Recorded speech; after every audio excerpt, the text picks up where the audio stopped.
Our island bankers tell us that right now, federal regulations are restricting consumer and residential lending, and that is particularly impacting Hawaii Island.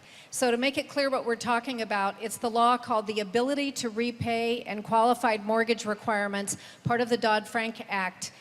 Understanding there were problems in the past with bankers being too aggressive and too creative, our island bankers want to have a little more flexibility to lend money for home ownership and construction. So we're going to make a 90-second question and ask you what your thoughts are on fixing that situation, because our island bankers are all dying to know what you can do.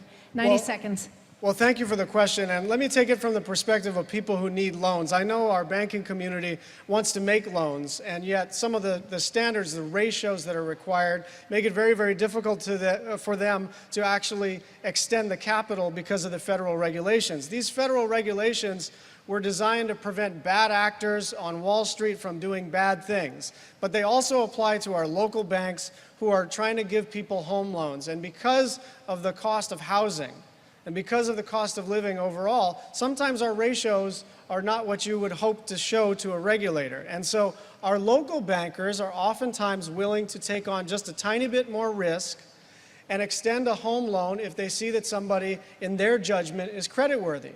And that's because our local bankers understand the local situations that we're in, which is to say, homes are expensive, incomes are not astronomical, and it's very, very hard. And they are willing to extend the credit, but the regulators come in and tell them that they may not. And so that's really what we have to work on, is to understand that Dodd-Frank was an important aspect of re-regulating Wall Street, and I think it was important that we came down on the big banks and prevented too big to fail. But that's not what we're talking about with our local bankers who just want to give people an opportunity to own a home for the first time.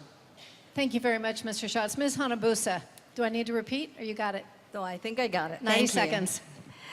You know, we see this all the time. Whenever government has a major problem, and don't get me wrong, the failures that we faced in 2008, 2009 was major. Just like the need for health insurance was major. But then we tend to dig in Washington, and we tend to say we've got to somehow protect those respective laws. It takes a while, and these laws don't function. And we have to be willing to stand up and say, you know, we got to amend it, we got to take a position. And I think this is one of the issues. We also have to understand that the banks in Hawaii have been the most stable, number one, number two, by Forbes itself, Bank of Hawaii, First Hawaiian Bank. But we also have another group that do fund home purchases that have a different set of challenges, and those are our credit unions. I call them, and people who are on the plantation know this word, I call them like the Tanomoshi banks. In other words, you kind of all get together, your community, and you shouldn't be subject to certain kinds of regulations. So I think what we need to do is we need to look at these regulations that were well-intended and be willing, have the courage to come forward and say, it is time to change. Make it more relevant to our constituencies. Thank you. Now, I would ask the both of you how you're going to solve the problem that you are hearing behind you, the little koki frogs. But that just means we're in Hilo, so we're joined by our native species in Hilo, or invasive species, If you can give us 5 minutes, we'll try to find it. The best minds were working on it before you got here.